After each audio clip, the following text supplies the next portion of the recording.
صدق رسوله النبي الكريم ونحن على ذلك لمن الشاهدين ومن الشاكرين والحمد لله رب العالمين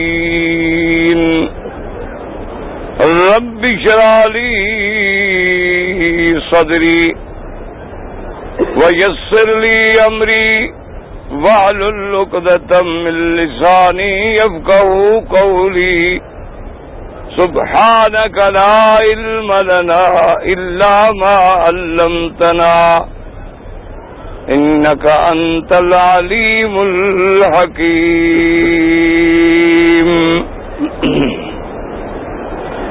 برادران اسلام، واجب الاحترام بزرگوں، دوستوں اور بھائیوں، اللہ تبارک و تعالیٰ کے کلام مقدس میں سے ایک آیت مبارکہ اور آقا انعامدار حبیب کبریا سیدنا محمد مصطفیٰ صلی اللہ علیہ وعلی آلہ واصحابہ وسلم تسلیما کثیرا کثیرا کے فرامین مبارکہ میں سے ایک حدیث تلاوت کی ہے.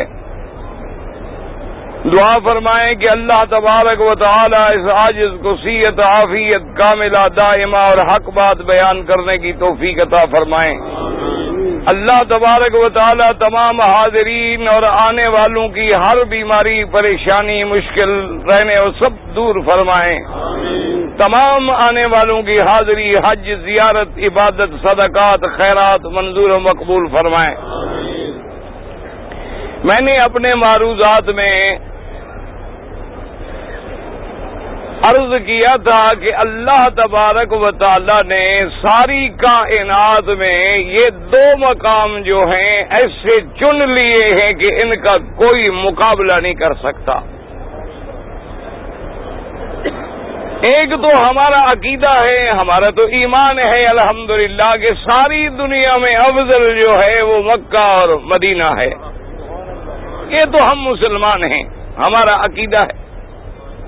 لیکن آج تک آپ عالم انسانیت کی تاریخ پہ نظر ڈالیں، دنیا میں بڑے بڑے مذاہب گزرے اور دنیا میں اب بھی بڑے بڑے مذاہب موجود ہیں. عیسائیت ہے، یہودیت ہے، ہندو مت ہے، بدھ مت ہے، اسی طرح سے اور دنیا میں بڑے مذاہب ہیں.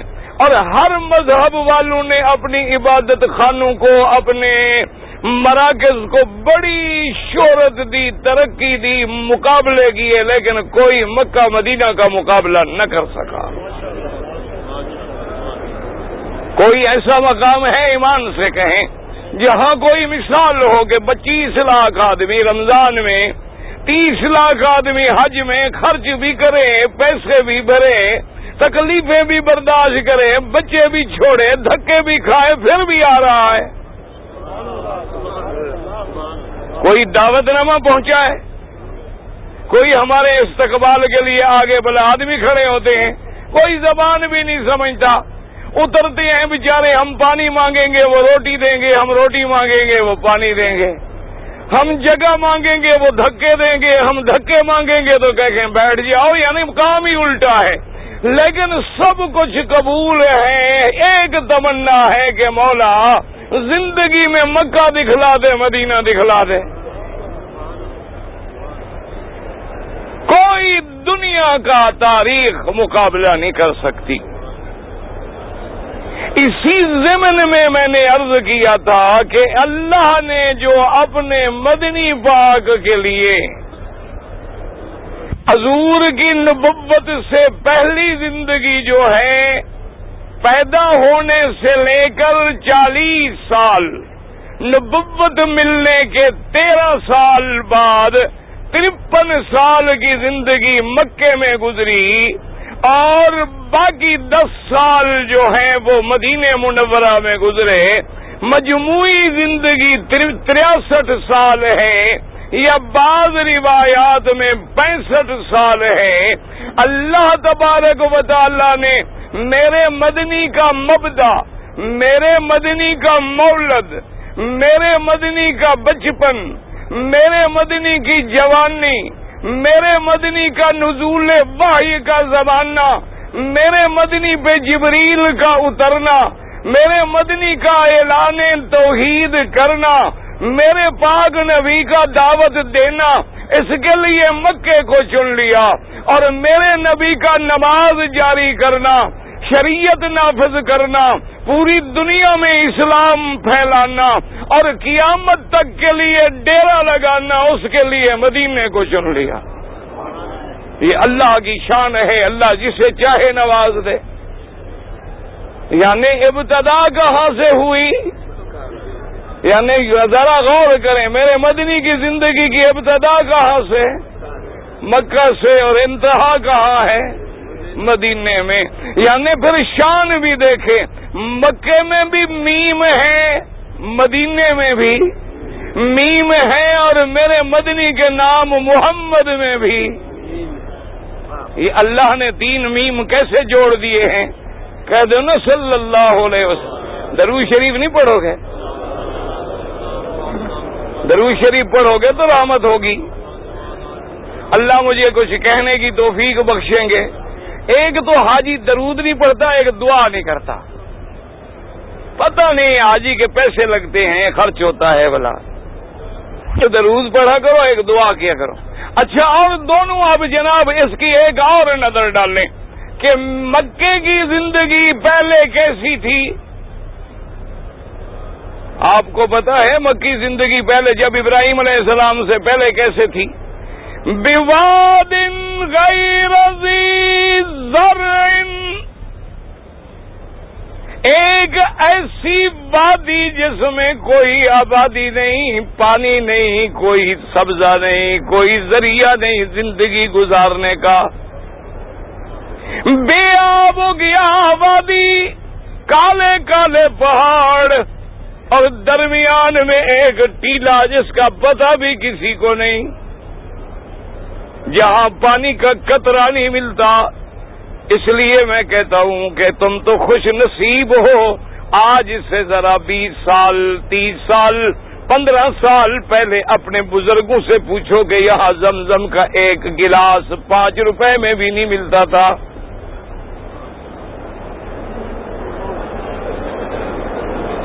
زمزم کا پانی نہیں ملتا تھا، اور عرفات میں کسی خوش نصیب کو وضو نصیب ہوتا تھا، سب تیمم کر کے نمازیں پڑھتے تھے۔ ہاں، پانی کہاں تھا؟ پانی ایک یہ کپڑے دھونے والا جو تمہارا ایک تنخواہ ہوتا ہے نا جی، اس میں آج کل گھی وغیرہ بھی آتے ہیں، یہ 5 ریال 10 ریال کا ملتا تھا، گرم ابلتا ہوا کھولتا ہوا وہ رکھ دیا جاتا تھا، ذرا تھوڑا بہت پینے کے قابل ہوا تو آدمی پی لیتا تھا، یعنی پانی پینے کے لیے نہیں ملتا تھا۔ یہ تو میرے مالک کا کرم ہے، کہہ دو الحمدللہ کہ اللہ نے اس حکومت کو جزائے خیر دے، انہوں نے اتنا انتظام کر دیا ہے، عرفات ہیں، مینا ہے، مزدلفہ ہے، راستے ہیں، مشاعر ہیں، کہ اللہ کی رحمت سے تیرے گھر میں پانی ختم ہو سکتا ہے، عرفات میں ختم نہیں ہو سکتا۔ یہ تو اللہ کا کرم ہے نا۔ ذرا دیکھیں جب ابراہیم علیہ السلام آئے، بچے کو چھوڑا تو یہاں کیا تھا؟ ایمان سے کہیں کیا آبادی تھی؟ کوئی بندہ تھا؟ کوئی آبادی، کوئی انسان؟ خوش نہیں۔ اور جن کو چھوڑا وہ کون تھے؟ ایک بیوی ہے، ایک چھوٹا سا بچہ ہے۔ لوگ تو کہتے ہیں نا کہ اسلام عورتوں کو نہیں عزت دیتا، جو تو جاہلوں کا، یہ تو مغرب کے فیشن پرست لوگوں کے حفوات ہیں۔ اور غور کرو، اسلام نے تو کعبے کی بنیاد رکھنے کے لیے بھی عورت کو بٹھایا ہے۔ یہ صفا مروہ کیا دوڑ رہے ہو؟ یہ کس کی سنت ہے؟ ہاں جی، تو اسلام اگر عورت کو عزت نہیں دیتا تو اس کی یاد ایسی رکھی کہ قیامت تک دوڑتے رہو۔ لیکن اسلام عزت دیتا ہے، اسلام ذلت نہیں دیتا، اور میری بیٹی جو عزت مانگنا چاہتی ہے وہ اسلام کی نظر میں ذلت ہے۔ اچھا جی، یہاں یہ عالم تھا، اور جب تک میرا مدنی سرکار مدینے منورہ نہیں گئے، مدینے کا کیا حال تھا پتہ ہے؟ اس کا پہلا نام کیا تھا؟ یثرب۔ اچھا، اور اتنی وبا تھی، تاریخیں اٹھا کے پڑھیں، اتنی بیماریوں کی وہ جگہ گڑھ تھی کہ جو بندہ جائے بیمار ہو جائے، جو بندہ جائے بیمار ہو جائے۔ اچھا، اور اس زمانے میں یعنی کافروں میں ایک رسم تھی کہ جو اس علاقے میں جائے، پہلے جب بارڈر پہ پہنچے 3 دفعہ گدھے کی طرح آواز نکالے، رسم تھی۔ کیوں؟ وہ کہتے جو ایسا کرتا ہے اس کو بیماری نہیں ہوگی۔ تمہارے ہاتھ رسمیں نہیں ہے نا ماشاءاللہ، سارے ملک میں رسمیں شسمیں نہیں ہیں۔ آدمی جا رہا ہو اور اگر بلی آگے گزر جائے تو کام ہوتا ہے جی۔ اچھا، اگر بیٹھے ہوں اور کوا بولے، کہتے ہیں جی مہمان آ رہا ہے۔ اچھا، مہمان ہے جس کا رشتہ بھی کوے سے ہے۔ سبحان اللہ۔ اذا کان الامام غراب قوم سیہدیہم طریق الحالکین۔ اسی لیے عربوں نے کہا ہے نا کہ جس قوم کی خبر دینے والے کوے ہوں تو انشاءاللہ جہنم میں ہی جائیں گے، اور کہاں جائیں گے۔ اب کے ہاں تو کوئی رسم نہیں، نہ کوئی جا رہا ہو حاجی تو پیچھے سے کوئی آواز دے دے گو بھائی او یار میرا کام ہی برباد کر دیا تم نے۔ تمہارے یہاں تو رسم کوئی نہیں نا۔ تم منگل اور بدھ کے دن سفر کرتے ہو؟ نہیں جی، توبہ توبہ توبہ توبہ، یہ بڑے منحوس دن ہیں۔ شوال میں شادی کرتے ہو؟ جی بڑا منحوس مہینہ ہے جی، شادی آباد ہی نہیں ہوتی۔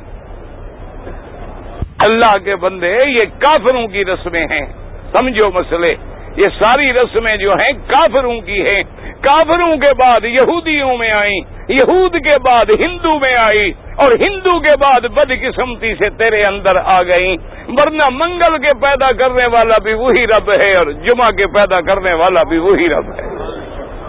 سمجھ آ گئی بات کہ نہیں؟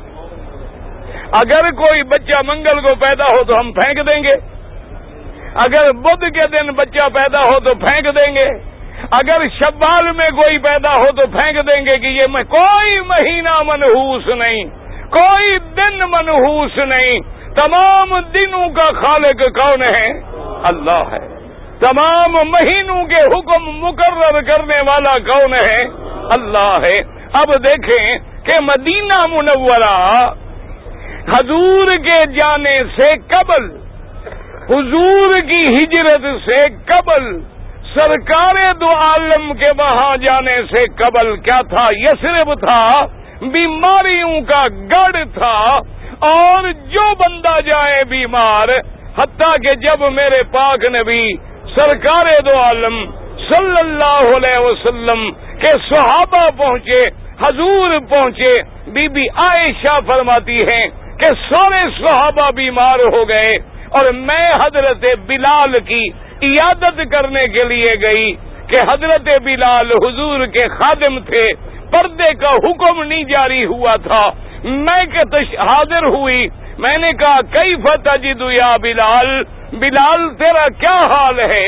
تو بلال بخار میں تپ رہے تھے جیسے آگ جلتی ہے، غصے میں آ گئے، کہنے لگے اللہ کفار مکہ پہ لعنت کرے جنہوں نے ہمیں مکے سے نکالا ہے کہ اس بیماری میں ہم پڑ گئے ہیں۔ اس کے بعد بی بی عائشہ فرماتی ہے کہ میں ابا ابو بکر کی خدمت میں گئی، ابا جان بھی بخار میں جل رہے ہیں۔ میں نے پوچھا ابا جان کیف تجدو، کہا بیٹی کیا پوچھتے ہو؟ اللہم لعن الکفرۃ والمشرکین، اللہ کفار مکہ پہ لعنت کرے، اللہ مشرکین مکہ پہ لعنت کرے جنہوں نے ہم سے کعبہ چھڑوایا، مکہ چھڑوایا، وطن چھڑوایا، اور ہم بیماری کی جگہ میں آ گئے۔ بی بی عائشہ بڑی عالمہ تھی، بڑی ذکیہ تھی، بڑی ذہین تھی۔ بی بی فرماتی ہیں میں فوراً دوڑی اور آئی سیدھی آقا انعامدار سرکار دو عالم حضرت محمد مصطفیٰ. درود پڑھ لیں اور جنہوں نے درود شریف پڑھا ہو بیٹھ جائیں جلدی جلدی، وقت اس کا نظارہ بھی دیکھ لیں نا. اس لیے دعا کر دیں اللہ رحمت کی بارش دے، اللہ یہ گرد و غبار ڈال دے، اللہ تبارک و تعالی رحمت کا سقیا دے دے، تاکہ مکے میں جو حاجی آیا ہے زمین کی رحمت کا پانی تو پی رہا ہے، آسمانوں کی رحمت بھی برس جائے. زمزم زمین کی رحمت ہے کہ نہیں؟ اور آسمانوں سے رحمت گرے اور پانی بھی مبارک، مکے کا شہر بھی مبارک، خدا کا گھر بھی مبارک، حاجی کا آنا بھی مبارک، حاضری بھی مبارک. دعا کر اللہ قبول فرما لے. ابھی عائشہ صدیقہ رضی اللہ عنہ فرماتی ہے میں حضور کی خدمت میں آئی اللہ، اور حضور سے میں نے کہا کہ یا رسول اللہ صلی اللہ علیہ وسلم جب نام آئے دل میں درود پڑھ لیا کریں، زور سے پڑھنے کی ضرورت نہیں. اور خدا کی قدرت دیکھیں کہ بی بی عائشہ کتنی سمجھدار ہے کہ اگر بلال رو رہے ہیں، صدیق رو رہے ہیں، تو اور صحابہ کا جانے کیا حال ہوگا. اس لیے رحمت دو جہاں کے دروازے پہ آ گئی، آ کے قصہ عرض کیا کہ حضور آپ کے صحابہ تو مدینے میں آ کے بیمار ہو گئے، تکلیفوں میں مبتلا ہو گئے، سارے رو رو کے مکے کو یاد کر رہے ہیں. حضور پاک اٹھے، اس کے بعد دعا کی اللہم حبب الینا المدینۃ کما حببت الینا مکۃ او اشد منہا وانقل الوباء الی الجحفۃ. میرا اللہ جیسے لوگوں کے دل میں تو نے مکے کی محبت ڈال دی ہے، تیرے خلیل نے دعا مانگی تھی کہ میرا اللہ فجعل افئدۃ الناس تہوی الیہم وارزقہم من الثمرات. خلیل نے دعا مانگی اللہ لوگوں کے دلوں کو کعبے کی طرف پھیر، لوگوں کے دلوں کو مکے کی طرف پھیر دے. اور تیرا حبیب مانگتا ہے کہ مدینے کی طرف پھیر، مدینے کی محبت ڈال دے، مکے سے بھی زیادہ ڈال دے. اور میرا اللہ مدینے میں جتنا بیماریاں ہیں، جتنی وبائیں ہیں، جتنی بلائیں ہیں، ان سب کو مدینے سے ہٹا کے جحفہ کی طرف، یہودیوں کی طرف منتقل کر دے.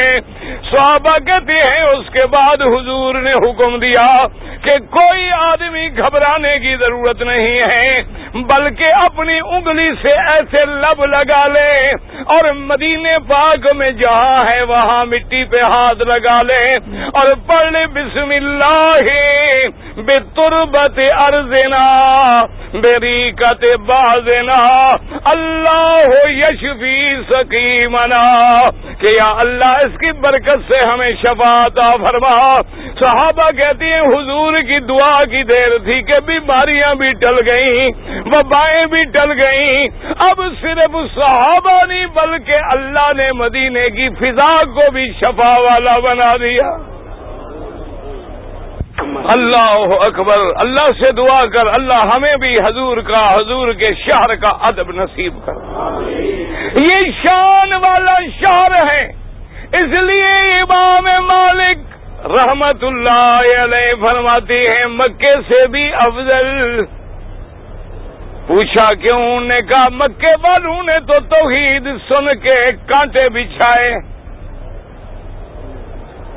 مکے والوں نے تو توحید کا نعرہ سن کے پتھر برسائے، مکے والوں نے حضور کا مسجد الحرام میں داخلہ بند کر دیا، نمازوں سے روکا، راستے میں کانٹے بچھائے، ہر تکلیف پہنچائی. لیکن امام مالک فرماتے ہیں کہ یہ شان مدینے والوں کا ہے کہ میرے مدنی جب مدینے میں آئے، مدینے کے بچے، مدینے کے بوڑھے، مدینے کے مرد، مدینے کی عورتیں سب مدینے سے نکل کے ثنیۃ الوداع پہ کھڑی ہیں استقبال محمد مصطفیٰ کے لیے صلی اللہ علیہ وسلم۔ یہ نکالنے والے، وہ سینے سے لگانے والے، مکے میں پتھر برسانے والے، مدینے میں پھول برسانے والے، مدینے منورہ میں آنے پر حضور سرکار دو عالم صلی اللہ علیہ وآلہ آلہ وصحبہ وسلم تسلیما کثیرا، ایسی شان کہ میرا مدنی جب جا رہے ہیں، ایک صدق ہے، ایک میرا مدنی محمد مصطفیٰ ہے، ایک صدیق ہیں، حضور کا غلام ہے، اور مدینے والے جو ہیں استقبال کے لیے ثنیۃ الوداع پہ کھڑے ہیں۔ حتیٰ کہ امام بخاری رحمت اللہ علیہ نے اور بڑے بڑے محدثین کرام نے وہ واقعہ لکھا ہے کہ چھوٹی بچیاں کھڑی ہیں اور کیا کہتی ہیں، طلع البدر علینا۔ جب نام آئے درود پڑھ لیا کرو۔ اچھا حضور کا نام لو نا، نام لو محمد، سارے حاجی نام لو محمد۔ اچھا اب ایسا کرو کہ ہونٹ علیحدہ ہوں اور نام لو،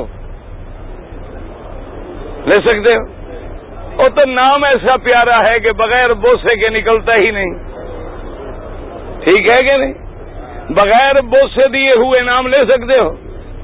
نہ ابھی لے کے دیکھ لو، کوئی نام لینے میں ٹھنڈ پڑے گی نا، نام لینا حضور کا۔ ہونٹ ملیں گے کہ علیحدہ ہوں گے؟ تو پھر انگوٹھے کی کوئی ضرورت ہے بھلا؟ دیکھیں جی بچیاں کیا کہ طلع البدر، وہ مدینے کی بچیاں، اللہ تبارک و تعالی نے تمہیں بھی کیا کر دیا، طلع البدر علینا من ثنیۃ الوداع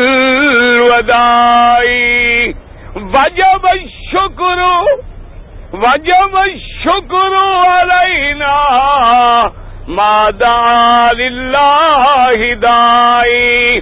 مدینے کی بچیاں کیا کہتی ہیں کہ آج بدر مانا 14ویں کا چاند۔ بدر کس کو کہتے ہیں؟ ایمان سے کہو، پہلے دن کے چاند کو کیا کہتے ہیں؟ ہلال۔ پہلے دن کا چاند کیا ہوتا ہے؟ ہلال، یاد رکھو۔ اس کے بعد کیا بنتا ہے؟ قمر۔ پہلے کیا ہے؟ ہلال، پھر کیا بنے گا؟ قمر۔ کیوں قرآن کہتے والقمر قدرناہ منازل حتی عاد کالارجون القدیم۔ قرآن کہتا ہے ہم نے چاند کی منازل، ہم نے چاند کے مقرر کر دیے، اس میں چلتا ہے۔ اور قرآن کہتے ہیں یسألونک عن الاہلہ، میرا مدنی صلی اللہ علیہ وسلم، لوگ آپ سے پوچھتے ہیں ہلال کے بارے میں کہ چاند جب نکلتا ہے، کبھی نکلتا ہے، بڑھتا ہے، کم ہوتا ہے، ڈوب جاتا ہے، اس میں کیا حکمت ہے؟ تو یاد رکھو جب چاند نکلے تو کیا ہے؟ ہلال۔ جب بڑا ہو تو کیا ہے؟ قمر۔ جب 14ویں کا بن جائے تو کیا ہے؟ بدر۔ مدینے کی بچیاں دیکھو، یہ نہیں کہا طلع الہلال، یہ نہیں کہا طلع القمر علینا۔ کیوں یہ کہتی تو پھر نقص کا شائبہ تھا۔ کہتی ہے طلع البدر علینا کہ 14ویں کا چاند جیسے مکمل ہے میرے مدنی کا چہرہ بھی مکمل، 14ویں کا چاند جیسے مکمل میرے مدنی کی نبوت بھی مکمل، 14ویں کا چاند جیسے مکمل میرے مدنی کی رسالت بھی مکمل۔ اب 14ویں کے چاند کے بعد ڈوبنا ہے، ابھرنا نہیں، میرے مدنی کے بعد بھی دنیا ختم ہوگی، ابھی بڑھنی نہیں، نبوت بھی آپ پہ ختم، رسالت بھی آپ پہ ختم۔ اس لیے شان دیکھیں، تشبیہ دی ہے اور کیا پیاری، طلع البدر علینا، سورج کی روشنی جلاتی ہے اور وہ چاند کی روشنی جلاتی ہے۔ سورج جلانے کے لیے ہے اور چاند بڑھانے کے لیے ہے۔ مدینے والوں نے سورج نہیں کہا، مدینے والوں نے آگ سے تشبیہ نہیں دی، مدینے والوں نے چاند سے تشبیہ دی کہ جیسے رات کی چاندنی میں ٹھنڈک ہے، میرا مدنی تیرے ذکر میں بھی ٹھنڈک ہے۔ کہہ دو صلی اللہ علیہ وسلم۔ اللہ اکبر، اللہ، دعا کر اللہ ہمیں حضور کی محبت نصیب فرمائے اور حضور کی محبت میں زندگی گزرے اور موت آئے۔ اللہ بی بی صدیقہ رضی اللہ تعالی عنہا، بی بی فرماتی ہے میں نے خواب دیکھا تھا، بی عائشہ نے خواب دیکھا، اور خواب دیکھنے والی بی بی عائشہ تھی تو پھر خواب بھی تو اسی طرح تھے۔ آج خواب دیکھنے والے ہم ہیں تو مکے میں ہیں، خواب میں بچے یاد آ رہے ہیں، پیچھے گھر کا مسئلہ ہے۔ اکثر حاجیوں کو فکر ہے کہ واپسی کی سیٹ کوئی جلدی ہو سکتی ہے، اکثر لوگوں کو فکر ہے، بیچارے بہت پریشان۔ اچھا، بعد مسئلہ پوچھنے آتے ہیں، جناب میری سیٹ ہو گئی ہے 11 ذی الحج کو اور 11 اور 12 کی کنکریاں، میں نے کہا ٹھیک ہے پھینک کے جاؤ، اور کیا کر رہا ہے؟ تم کوئی حج کے لیے تھوڑے آئے تھے، تم نے تو اپنا نام لکھوانا تھا، میں حج پہ کیا تھا، بس الفاظ ہو گیا، چھٹی فی امان اللہ۔ اللہ اکبر۔ یہ دیکھیں سیدہ فرماتی ہے میں نے خواب دیکھا، میں کیا دیکھتی ہوں کہ آسمانوں سے ایک چاند اترا ہے،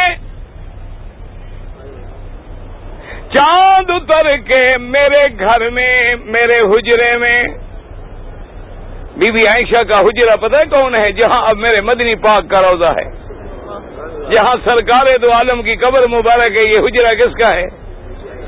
ہاں جی، سیدہ، نہ ایمان سے کہو بی بی عائشہ کے نام سے بھاگ سکتا ہے کوئی؟ پھر مدینہ جانا چھوڑ دے۔ ہاں، اگر بی بی عائشہ سے بغض ہے تو پھر مدینے جانے کا کیا فائدہ ہے؟ اللہ نے میرے نبی کے پیدائش کے لیے جو مٹی اٹھائی وہ بھی عائشہ کا حجرہ تھا، اللہ نے جہاں میرے مدنی کو سلایا وہ بھی عائشہ کا حجرہ تھا، اور اللہ نے جہاں اپنی رحمت کا، جنت کا ٹکڑا بنایا وہ بھی، ایمان سے کہو جنت میں لعنت جا سکتی ہے؟ ہاں جی، لعنت کا مرکز تو جہنم ہو سکتا ہے، جنت نہیں ہو سکتا۔ اب آنکھوں سے جنت دیکھ کر بھی مسئلہ سمجھ نہ آئے تو پھر اللہ ہدایت، بس دعا کر اللہ ہدایت۔ بی بی فرماتی ہے کہ چاند اترا ہے اور سیدھا میرے حجرے میں آ کے غائب ہو گیا، پھر دوسرا چاند اترا، پھر وہ بھی غائب ہو گیا، پھر تیسرا چاند اترا، وہ بھی میرے حجرے میں آ کے غائب ہو گیا۔ میں نے اپنے ابا سیدنا ابی بکر، کہہ دو رضی اللہ عنہ، سیدنا ابی بکر، ابی بکر کنیت ہے، صدیق لقب ہے، حضرت کا نام کیا ہے؟ نامی ابو بکر ہے، ماشاءاللہ، واہ حاجی واہ۔ ملنگ جو بھیک مانگتا ہے اس کو بھی 12 امام یاد ہیں، حاجیوں کو پتہ کوئی نہیں۔ سنی ہے نا ماشاءاللہ، سنی کا معنی پتہ ہے کیا ہوتا ہے؟ سنت تو ہے نہیں نا، اب ہے سن، کہ بدن سن ہے، عقل سن ہے، دماغ سن ہے، ہر چیز سن ہے۔ مکے میں کھڑا ہے، نماز کا پتہ کوئی نہیں، آدمی طواف کر رہا تھا، دوسرے نے پوچھا یار تم نے بوسہ دیا؟ انہوں نے کہا نہیں۔ انہوں نے کہا حجر اسود کو دے۔ انہوں نے کہا اچھا تو ادھر ٹھہر میں جا رہا ہوں۔ بس وہ الٹا چلا گیا حجر اسود کو ملنے۔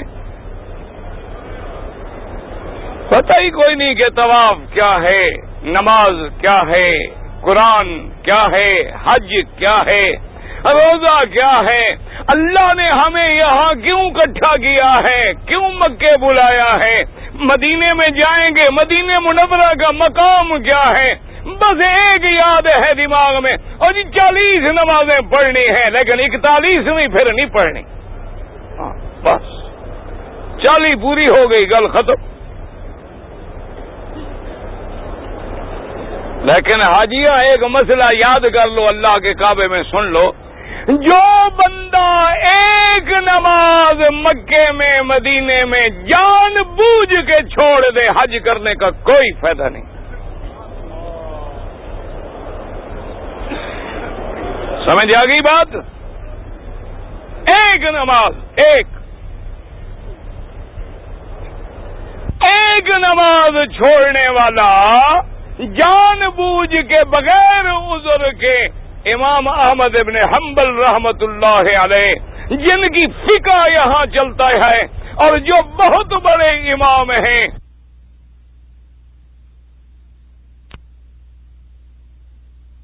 والا کافر ہو جاتا ہے، اور اگر مر جائے اس کا جنازہ بھی نہ پڑھو اور مسلمانوں کے قبرستان میں دفن بھی نہ کرو۔ جب کافر ہو گیا تو کافر کا حج ہوتا ہے۔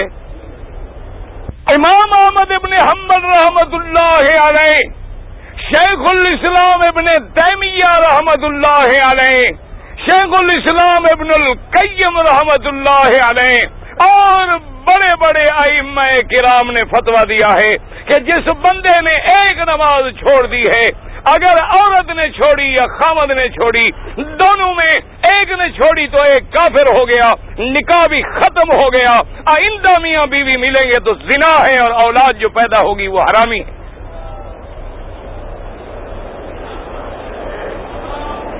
یہ تو شکر کرو کہ 3 امام کہتے ہیں کافر نہیں ہوتا، فاسق ہوتا ہے، ورنہ ایک امام تو اسی طرف ہے، وہ کہتے ہیں حضور کی حدیث مبارک ہے من ترک الصلاۃ متعمدا فقد کفر، جو نماز جان بوجھ کے چھوڑ دیتا حقیق کافر ہو گیا۔ وہ کہتے ہیں ظاہر حدیث ہے، ہم ادھر ادھر جانے کی ضرورت کیا ہے، ایک نماز چھوڑنے والا۔ اس لیے دیکھ لیں آج 99% اولادیں نافرمان ہیں، اولاد ماں باپ کی قاتل ہیں، اولاد ماں باپ کی دشمن ہیں، بیٹیاں ماں باپ کی عزت بیچنے والی ہیں۔ وجہ کیا ہے کہ آگے جب نماز ہی نہیں ہے، حلال ہو تو شرم بھی ہو۔ اب تمہاری مرضی ہے، سوچ لو۔ تم نے سمجھا تھا مکے مدینے آنا آسان ہے، آسان نہیں۔ اب خدا کے دروازے پہ آ گئے ہو۔ اور ایک دوسری بات بھی یاد رکھ لینا کہ مکے مدینے کے بعد جو بندہ جیسے آیا تھا اسی طرح چلا جائے، بے نماز تھا بے نمازی ہے، داڑھی منڈاتا تھا داڑھی منڈواتا ہے، جھوٹ بولتا تھا جھوٹ بولتا ہے، شراب پیتا تھا شراب پیتا ہے، سود کھاتا تھا سود کھا رہا ہے، سمجھ لے کہ مکے مدینے نے مجھے کینسل کر دیا ہے، اب میرے ایمان کا خطرہ ہے۔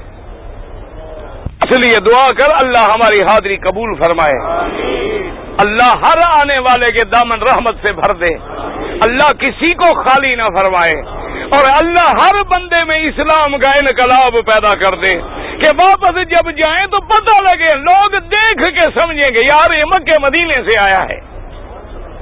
لیکن یہ نہیں کہ لوگ دیکھ کے گلا کریں سبحان اللہ حاجی صاحب ہے جی، یہ گواہی قبول نہ کرنا، حاجی ہے حاجی۔ ہم مکے مدینے کو بدنام کرنے والے نہ بنے، نیک نام کرنے والے بنے، اس لیے دعا کریں۔ اب دیکھیں بی بی عائشہ نے خواب دیکھا کہ ایک چاند اترا، دوسرا چاند اترا، تیسرا چاند اترا، اور اس حجرے مبارک میں غائب ہو گیا۔ وہ حجرہ بھی شان والا، بی بی بھی شان والی، اس میں آنے والے بھی شان والے، رہنے والے بھی شان والے۔ یہ وہ حجرہ مبارک ہے جس کے باہر اب جالیاں لگائی ہوئی ہیں اور اندر جو ہے وہ قبر مبارک ہے سرکار دو عالم اور اس کے بعد قدموں میں صدیق ہے، عمر ہے، رضوان اللہ علیہم اجمعین، اور ایک قبر کی جگہ باقی ہے، کیونکہ جب عیسیٰ ابن مریم آسمانوں سے اتریں گے، میرے مدنی نے فرمایا ان کو جب موت آئے گی وہ بھی محمد کے روضے میں دفن ہوں گے صلی اللہ علیہ وسلم علیہ الصلاۃ والسلام۔ بی بی عائشہ فرماتی ہے میں نے سیدنا ابی بکر صدیق، یاد رکھو ابی بکر کنیت ہے، کیا نام ہے؟ کیا ہے؟ کنیت ہے۔ صدیق کیا ہے؟ لقب ہے۔ نام کیا ہے؟ عبداللہ۔ کبھی کنیت مشہور ہو جاتی ہے پھر نام کی بات نہیں رہتی، جیسے ابی ہریرہ، ابی سلمہ، یہ کنیت مشہور ہو جاتی ہے، نام مشہور نہیں ہوتا۔ جیسے سیدنا عمر کا نام مشہور ہو گیا، عثمان کا نام مشہور ہو گیا، علی ابن ابی طالب کا نام مشہور ہو گیا، میرے صدیق کی کنیت مشہور ہو گئی۔ اور خدا کی شان ہے کہ جو شان بڑا ہوتا ہے اسی طرح پھر انعام بھی بڑا ہوتا ہے، اس لیے کنیت بھی معروف ہے، لقب بھی معروف ہے۔ اور اللہ تبارک و تعالی نے شان ایسی بخشی تھی کہ علم تعبیر رویا، خواب کے بتانے میں حضرت صدیق کو بہت بڑا اللہ نے ملکہ دیا تھا۔ یہ خواب کی تعبیر دینا جو ہے یہ علم ہے، یہ ہر کسی کا کام نہیں۔ ایک بات یاد رکھا کرو، کبھی خواب عام آدمی کو نہ بتایا کرو، اس سے بالکل نہ بتاؤ تو بہتر ہے چپ کر جاؤ بس۔ اگر کبھی خواب بتلانا ہو تو کسی عالم کو، علم والے کو بتلاؤ، کیونکہ تعبیر غلط دے گا تو کبھی تعبیر کے مطابق خواب واقع ہو جاتا ہے۔ سیدنا ابو بکر صدیق رضی اللہ عنہ، انہوں نے جب بی بی عائشہ کا خواب سنا تو چپ کر گئے۔ بی بی نے پوچھا کہ سیدنا ابی بکر ابتی اخبرنی، ابا جان مجھے بتلائے میرے خواب کی تعبیر کیا ہے؟ فرمایا بی بی عائشہ خاموش ہو جا، وقت آئے گا تو تمہیں تعبیر بھی بتلا دوں گا۔ اب دیکھیں کہ جب میرے مدنی سرکار آمنہ کے لال حبیب کبریا رحمت دو جہاں کی وفات ہوئی، میرے بھائیوں کیا کریں، آج تک دنیا اس پہ بھی جھگڑا کر رہی ہے کہ نبی کا جنازہ بھی پڑھا تھا کسی نے کہ نہیں پڑھا تھا۔ یہ بھی جھگڑے ہیں، انا للہ و انا الیہ راجعون۔ جنازہ کیا ہوتا ہے؟ ایمان سے کہو جنازہ کیا ہے؟ دعا ہے نا، ہم دعا کرتے ہیں کہ اللہ میت کی مغفرت کرے۔ ایمان سے کہو حضور کو ہماری دعا کی ضرورت تھی؟ حضور کی بخشش کے لیے امت کی دعا ضروری تھی کہ حضور معصوم ہیں، جنت کے سردار ہیں، جنت میں کوئی داخل نہیں ہو سکتا جب تک پہلے میرا مدنی نہ جائے، تو پھر جنازے کا کیا جھگڑا؟ کوئی عقل کی بات کریں، بس لوگوں کو ہٹانا ہے رستے سے۔ وہ یہودیوں نے جو دماغوں میں فتنے ڈالے تھے وہ منتقل ہوتے چلے آ رہے ہیں۔ جب سرکار دو عالم صلی اللہ علیہ وسلم، اللہ کے بندو میرے مدنی کی وفات کوئی مذاق تھی؟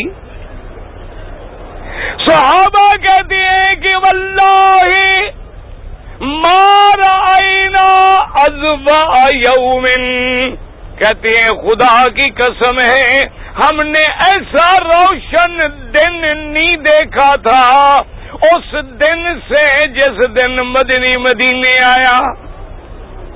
جس دن مدینے آئے معلوم ہوتا تھا کہ آج روشنی بھی نرالی ہے، دن بھی نرالا ہے، اور جس دن مدنی کی وفات ہوئی ہے اس دن جیسا ہم نے اندھیرے والا دن نہیں دیکھا۔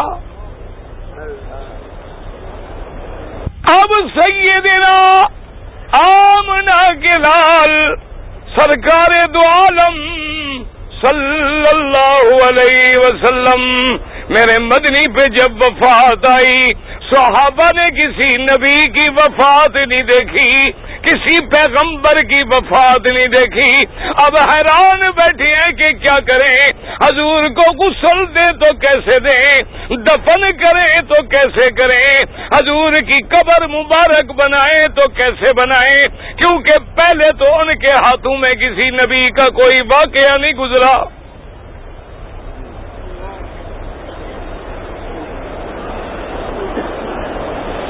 اللہ تمہیں بھی لے جائے، دعا کر اللہ ہمیں بھی لے جائے، مدینہ پاک نصیب کرے۔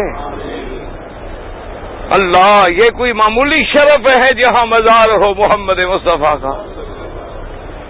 نہ ایمان سے کہو مدینے میں اور کچھ نہ ہو، صرف میرے مدنی کا مزار ہو تو کوئی مقابلہ کر سکتا ہے اپنا؟ کوئی اس شان کا مقابلہ کر سکتا ہے؟ پھر کہتے ہیں کہ صحابہ، یہ بڑی لمبی بحث ہے، انشاءاللہ میں عرض کروں گا، زندگی رہ گئی، اللہ نے مجھے توفیق دی، یاد رہ گئی بات تو میں پھر عرض کر دوں گا، کیونکہ اللہ کے ہاتھ میں ہے، اللہ کہنے کی توفیق دے تو بندہ کہتا ہے۔ جب سرکار دو عالم صلی اللہ علیہ وسلم کی وفات مبارک ہوئی، میرے مدنی سرکار صلی اللہ علیہ وسلم کے دفن مبارک کا مسئلہ آیا، کیونکہ موت تو برحق ہے، نہ سب پہ آنی ہے، صرف کس پہ نہیں آنی؟ کہہ دو کس پہ نہیں آنی؟ کون زندہ ہے جو ہمیشہ زندہ رہے گا؟ ہاں جی، باقی سب پہ کل من علیہا فان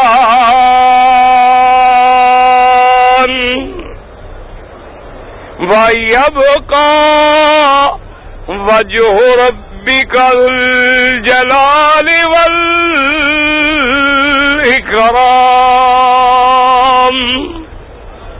اللَّهُ الَّذِي لَا إِلَٰهَ إِلَّا هُوَ الْحَيُّ الْقَيُّومُ۔ اللہ پہ موت، جس پہ موت آئے وہ خدا، جس پہ موت آئے وہ حاجت روا، جس پہ موت آ جائے وہ مشکل کشا، جس پہ موت آ جائے وہ نفع نقصان کا مالک نہیں ہوتا، سب پہ موت برحق، انبیاء پہ بھی موت برحق۔ میرے مدنی کا جب دفن ہوا، بی بی عائشہ فرماتی ہے کہ میرے ابا جان آئے، سیدنا صدیق آئے اور چہرہ غم سے ڈوبا ہوا ہے، اور مجھے سلام کرنے کے بعد فرمایا عائشہ ھذا اول قمر من اقوارک، وہ جو تو نے خواب دیکھا تھا آج پہلا چاند تو پہنچ گیا تیرے حجرے میں۔ جو خواب دیکھا تھا تو چاند سے مراد کون تھا؟ محمد الرسول اللہ۔ کہہ دو کون تھا؟ محمد۔ اس لیے مدینے کے بچیوں نے کیا کہا کہ آج کون آیا ہے، آج ہم پہ کون طلوع ہوا ہے؟ اللہ۔ اور یہ نہیں کہتی ہے جا، یہ نہیں کہا آ گیا، یہ نہیں کہا قادما، یہ نہیں کہا نازلا، یہ نہیں کہا واردا، کہتی ہیں طلع البدر علینا۔ کیوں؟ چاند کس کے حکم سے طلوع ہوتا ہے؟ ہاں، کس کے حکم سے؟ چاند کس کے حکم سے طلوع ہوتا ہے؟ اچھا، جب اللہ چاند کو طلوع کرنا چاہے کوئی روک سکتا ہے؟ کوئی چاند کو روکنا چاہے روک سکتا ہے؟ کوئی چاند کے نور کو گھٹانا چاہے گھٹا سکتا ہے؟ کوئی چاند کو اندھیرا کرنا چاہے کر سکتا ہے؟ کوئی چاند کی رفتار میں کمی کرنا چاہے کر سکتا ہے؟ اس لیے کہتی ہے طلع البدر علینا، کہ چاند جیسے طلوع ہوتا ہے، آج مدنی کا چاند کا چہرہ بھی ایسے ہم پر اللہ نے طلوع کر دیا ہے۔ اور اس کے بعد دیکھیں چاند جب نکلتا ہے تو پتہ نہیں چلتا۔ میرا مدنی بھی تو صحیح رستے سے نہیں آئے تھے نا، الگ راستے سے آئے تھے. اور اس کے بعد کہتی ہیں کہ طلع بدر علینا، کہ 14ویں کا چاند محمد مدنی صلی اللہ علیہ وآلہ آلہ وسلم تسلیما کثیرا. اس لیے بی بی عائشہ فرماتی ہیں کہ جب رات کو میرا مدنی اندھیرے میں گھر میں کمکما نہیں، بجلی نہیں، کوئی بلب نہیں جلتا تھا، اندھیری رات ہے، اندھیرا ہے چھایا ہوا، بی بی عائشہ فرماتی ہیں حضور کمرے میں آتے تو کمرہ روشن ہو جاتا صلی اللہ علیہ وسلم. صلی اللہ علیہ وسلم. جب حضور کا نام آئے تو ضرور شریف پڑھ لیا کریں. اب دیکھیں جی امام مالک فرماتے ہیں کہ سارا مدینہ استقبال میں کھڑا ہے. اللہ اکبر. اور شان دیکھیں، شان دیکھیں اور کمال دیکھیں. حضرت صدیق فرماتے ہیں کہ ہم جب پہنچے، بچے بچیاں جوان بوڑھے استقبال میں ہیں، سب نے حضور کا استقبال کیا، حضور کی خوشیاں منا رہے ہیں کہ آج محمد مدنی آ گئے، آج حضور ہمارے مدینے میں آ گئے. اور اس کے بعد کہتے ہیں ابو بکر کہ ہم بیٹھ گئے، لیکن حضرت صدیق فرماتے ہیں کہ اللہ کی شان ہے، ان کو یہ پتہ تو نہیں لگا تھا نا کہ محمد پاک کون ہے، سردار کون ہے. کچھ لوگ جو آئے تو پہلے مجھے ملیں پھر حضور کو ملیں. میں نے سمجھ لیا ان کو سمجھ نہیں آ رہی، ان کو پتہ نہیں چل رہا مخدوم کون ہے.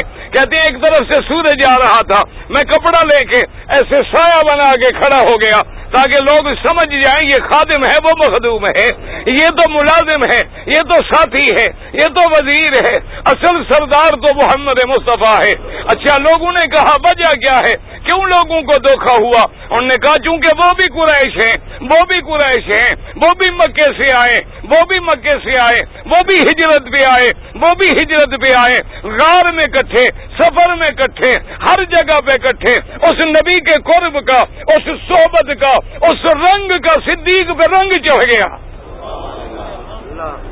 دعا کر اللہ کرے ہم پر بھی ایمان کا رنگ چڑھ جائے، اللہ کرے ہم پر بھی توحید کا رنگ چڑھ جائے، مدنی کی سنت کا رنگ چڑھ جائے، اسلام کا رنگ چڑھ جائے، مکہ مدینے کا رنگ چڑھ جائے، حج کا رنگ چڑھ جائے. اس لیے اب اس کے بعد سارے مدینے والے کہتے ہیں حضور میرے گھر چلو، وہ کہتے ہیں میرے گھر چلو. حضور بیٹھے سوچ رہے ہیں، سوچنے کے بعد آمنہ کے لال نے فیصلہ کیا. اس فیصلے پہ ذرا غور کریں کہ میرے مدنی کا فیصلہ ہے. حضور نے فرمایا مدینے والوں میں تم سب کو پیارا ہوں، تم مجھے پیارے ہو، میں تمہارا ہوں، تم میرے ہو، میرے مدینے والے ہو، یہ مہاجر ہیں، تم انصار ہو، تم بھی میری جان ہو، لیکن میں کسی کو انکار نہیں کر سکتا. اس لیے ایسا کرو کہ تم مدینے میں لائن بنا کے کھڑے ہو جانا، میں اپنی اونٹنی پہ آؤں گا اور اونٹنی گزرے گی، میری اونٹنی جس گھر کے آگے بیٹھ جائے گی محمد اسی کا مہمان ہوگا. خیر صلی اللہ علیہ وسلم. کیوں؟ حضور کو پتہ تھا کہ میری اونٹنی اللہ کے حکم کے بغیر نہ چلتی ہے نہ بیٹھتی ہے. سمجھ آ گئی؟ میرے برادری نے سمجھا، کہتے ہیں جناب بھابی نہیں مندے نبی دی تے اونٹنی نوی علم غیب سی. ہاں دیکھو کیسے مسئلہ نکالا ہے. اور دعا کرو اللہ ہماری برادری کو ہدایت. ہماری ان سے اللہ جانتا ہے کعبہ سامنے ہے، کوئی دشمنی نہیں، کوئی جھگڑا نہیں. دعا کر اللہ ان کو بھی قرآن و حدیث کی سمجھ دے، اللہ ان کے سینوں میں بھی توحید ڈال دے، اللہ انہیں بھی بدعات سے بچائے، شرک سے. یہ وجہ نہیں، یاد رکھو جس دن سرکار دو عالم عمرے پہ آئے اور مقام حدیبیہ پہ حضور کی اونٹنی رک گئی. حالانکہ حضور تو عمرے کے لیے ہیں، احرام باندھا ہوا ہے، مکے آنا چاہتے ہیں، اسی نیت سے چلے ہیں، لیکن اونٹنی رک گئی. صحابہ نے اونٹنی کو ہلایا، غلاموں نے اونٹنی کو مارا. آپ نے فرمایا کچھ نہ کہو، حبس الفیل. حضور نے فرمایا خبردار مت مارو اونٹنی کو. میری اونٹنی کو بھی اسی طاقت نے روکا ہے جس نے ہاتھیوں کو روک دیا تھا. کوئی حکمت ہے، روکنے والے نے روکا ہے. یاد رکھیں، اس لیے مطلب یہ ہے کہ اللہ کے نبی سرکار بھی حضور اللہ کے حکم کے پابند، اور میرے مدنی کے تحت جو سواریاں تھیں وہ بھی اللہ کے حکم کی پابند تھیں. اس لیے محدثین نے لکھا حضور نے اونٹنی پہ طواف کیا ہے. اونٹنی پہ طواف کیا ہے تو گندگی تو نہیں ہوئی نا، کیوں؟ ہر چیز اللہ کے حکم کے تابع پابند ہے. اس لیے حضور نے فرمایا تھا اس میں علم غیب کا کوئی مسئلہ نہیں میرے بھائی. اگر ایسی بات ہوتی تو حضور کہہ دیتے پہلے سے کہ میں فلاں گھر میں رہوں گا، بات ختم ہو گئی. لیکن حکمت تو اسی میں ہے کہ کوئی نہ جانے، اور اللہ روکنے والا جس کے گھر کے آگے روکے. حضور کی سواری جا رہی ہے، جس کے گھر سے گزر جاتی ہے وہ اداس ہو جاتا ہے. چلتے چلتے حضرت ابی ایوب انصاری، سب کہہ دو رضی اللہ عنہ، اس کے دروازے پہ آ کے اونٹنی بیٹھ گئی. حضور نے کہا بس اب اللہ کا حکم یہی ہے، ہمارا میزبان ابی ایوب ہے اور ہم اب اسی کے مہمان رہیں گے. تو یہ مدینہ منورہ میں جانے کے بعد یہ شرف جو ہے ابی ایوب کو ملا کہ پہلا میزبان میرے نبی کا کون تھا؟ ابی ایوب انصاری. سب کہہ دو رضی اللہ عنہ وارضاہ. اللہ آپ کو بھی اور مجھے بھی نصیب کرے.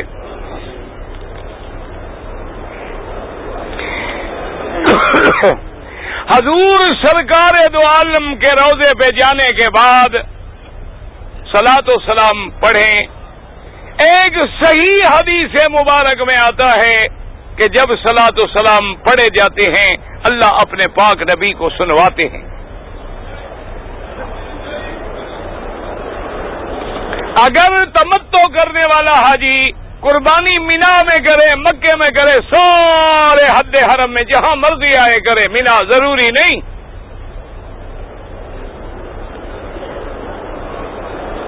اگر ہم نے مدینہ منورہ میں 40 نمازوں کے لیے رکنا ہے تو نماز قصر پڑھیں.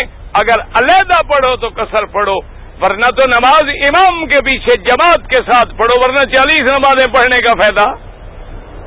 سورت فاتحہ کے بغیر نماز ہو جاتی ہے. کوئی نماز ہے ہی نہیں جس میں سورت فاتحہ نہ ہو. کوئی نماز ہے ایسی؟ ہاں جی، تو پر سورت فاتحہ تو ہر نماز میں ہے. سورت فاتحہ نہ ہو تو نماز نہیں ہوگی. لیکن مجھے آپ بتائیں کوئی نماز جس میں سورت فاتحہ نہ ہو؟ یہ تو الگ بات ہے نا کہ امام پڑھتا ہے یا ہم. نماز میں تو فاتحہ ہے نا، نماز تو بغیر فاتحہ کے نہیں ہے نا.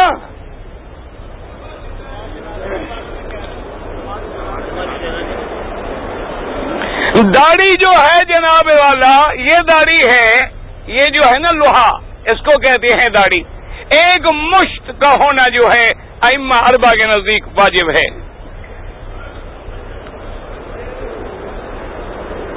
اگر کوئی مسلمان لڑکی کسی کافر سے شادی کر لے، نکاح نہیں ہوتا، بلکہ نعوذ باللہ وہ اسلام سے نکل جائے گی. سمجھ آ گئی بات؟ صرف مسلمان جو ہیں وہ اہل کتاب کی لڑکی سے شادی کر سکتا ہے، کسی یہودی لڑکی سے یا نصرانی لڑکی سے. وہ بھی ہندو لڑکی سے شادی نہیں کر سکتا، وہ بھی وثنی لڑکی سے شادی نہیں کر سکتا، صرف اہل کتاب سے. لیکن کوئی مسلمان لڑکی جو ہے اہل کتاب سے یا غیر اہل کتاب سے شادی نہیں کر سکتی. قرآن شریف کو اگر جیب میں ہے تو حمام میں نہ لے جائیں، منع ہے.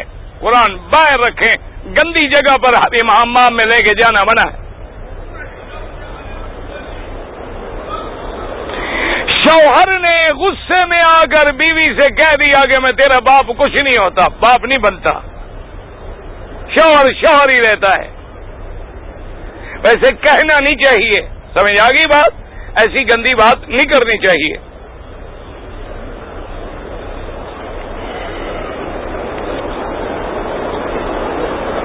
اگر ہم عمرہ کرنا چاہیں تو کون سا بھائی عمرہ تو صرف 9، 10، 11، 12، 13 یہ 5 دن جو ہے نہیں ہوتا، باقی سارا سال عمرہ کریں.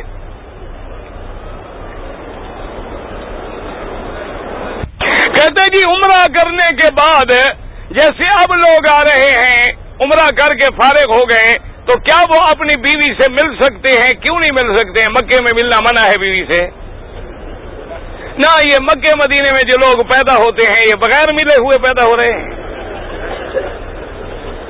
کوئی عقل کرو یار, یہ مسئلے ایسے پوچھو نا. اصل میں مولوی ہے نا اپنا مفت والا, کوئی خرچ تو ہوتا نہیں نا مسئلے کا. وہ کہتے ہیں چلو یہ بات بھی مولوی سے پوچھ لیں. اور بابا یہاں تو 4 شادیوں کے بغیر گزارا نہیں ہوتا. یہ زمزم جینے نہیں دیتا. یہ زمزم شریف جو ہے یہ اس میں ایسی طاقت ہے کہ 4 بیویوں کے بغیر تو کوئی رہ نہیں سکتا. تم ایک کو ملنے کے بہانے ڈھونڈ رہے ہو. یہ اسی کی برکت ہے کہ اب تم سے بھی صبر نہیں ہو رہا نا. بابا بیوی ہے سمجھو. جب احرام کھل گیا تو بیوی کا ملنا سنت ہے. اور یاد رکھو حج کے احرام باندھنے سے پہلے میرے پاک نبی اپنے 9 بیویوں سے ملے, غسل کیا, پھر احرام باندھا تاکہ آدمی حج میں جائے تو دل میں برا خیال نہ آئے. اس لیے علماء نے لکھا ہے کہ جس بندے کے ساتھ بیوی ہے حج کے احرام باندھنے سے پہلے اس کا ملنا جو ہے وہ بھی سنت ہے محمد مصطفیٰ, تاکہ دونوں کے دل میں شیطانی خیال نکل جائیں اور احرام میں رہیں, کسی غیر محرم عورت پہ نظر پڑے تو دل میں برا خیال پیدا نہ ہو. اگر ہم 8 تاریخ کو مینا جانے سے پہلے طواف کر کے صفا مروہ دوڑ لیں تو پھر 10 تاریخ کو صفا نہیں دوڑنی ہوگی, صرف طواف کرنا ہوگا. لیکن یہ اجازت ان لوگوں کے لیے ہے جو بوڑھے ہیں, بیمار ہیں, کمزور ہیں, عورتیں ہیں.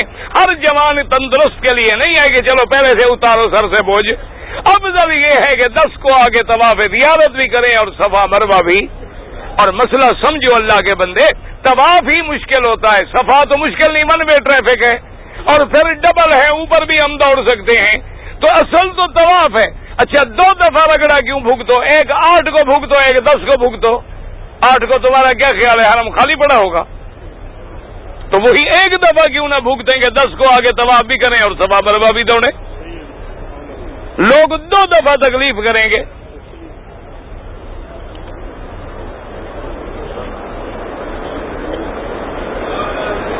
اگر کسی کی بیوی ملازم ہے اور وہ اپنے خاوند کے پاس کم رہتی ہے, اگر تو خاوند راضی ہے, رضامندی سے تو گزارا ہو سکتا ہے, ورنہ خاوند کے حکم کے بغیر نہ وہ نوکری کر سکتی ہے نہ خاوند سے علیحدہ رہ سکتی ہے.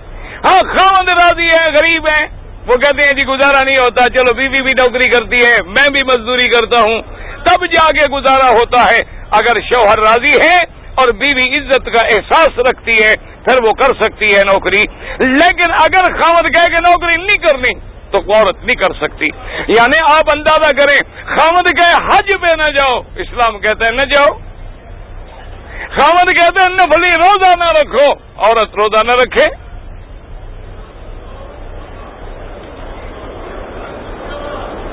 دعا میں وسیلے کے بجائے سیدھا اللہ سے دعا مانگیں.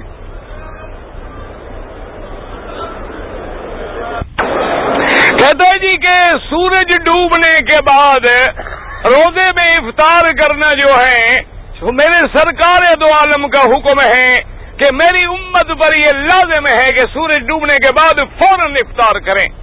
اگر مدراس میں لیٹ کرتے ہیں 10 منٹ تو وہ غلط کرتے ہیں. ہاں البتہ شیعہ لوگ جو ہیں وہ جب تک تارے نہ نکلیں اس وقت تک افطار نہیں کرتے, ورنہ اسلام کا حکم یہ ہے, حضور نے فرمایا افطار میں جلدی کرو, سحری میں دیر کرو.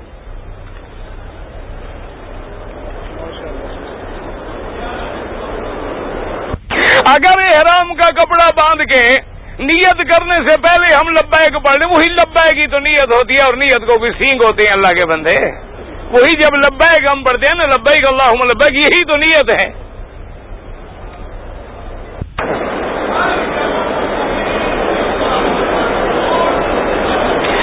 ایک عورت نے لکھا ہے کہ 3 سال سے مجھے نماز میں بڑے گندے گندے خیالات آتے ہیں.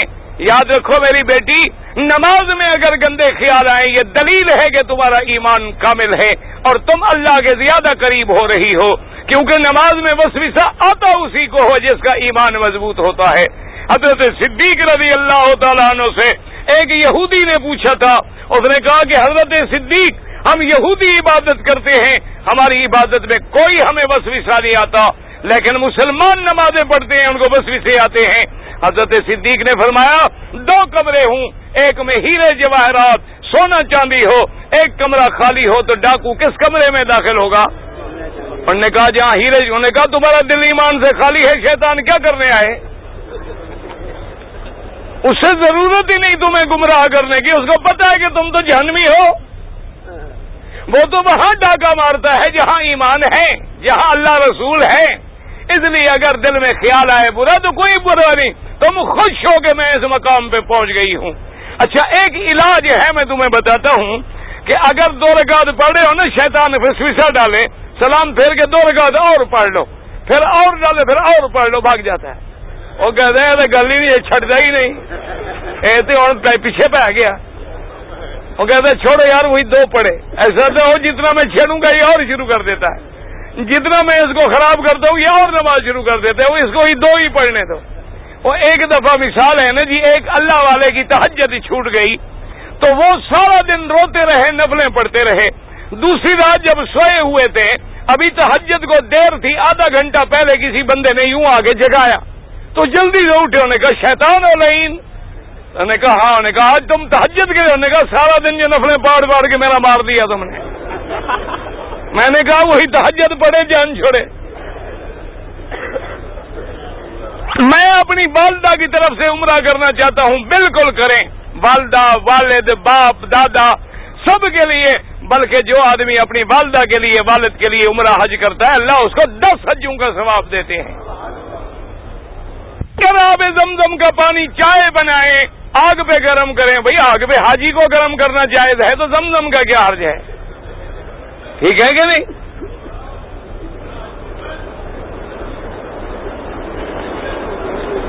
اگر ہم مدینے منورہ سے واپس آئیں جو عمرہ کریں تو میں اپنی والدہ کا، بالکل جس کا مرضی ہے کرو، والد والدہ کے لیے حج عمرہ سب جائز ہے۔ حاجی لوگ کچھ پیسے لائے تھے نیاز چڑھانے کے لیے، پتہ نہیں کس پہ چڑھاؤ گے؟ بابا خیرات کر دو، کوئی نیاز شیاز نہیں چڑھائی جاتی، غریب کسی مسکین کو دے دو۔ اگر حرم میں کچھ دیر سو جائیں کوئی حرج نہیں،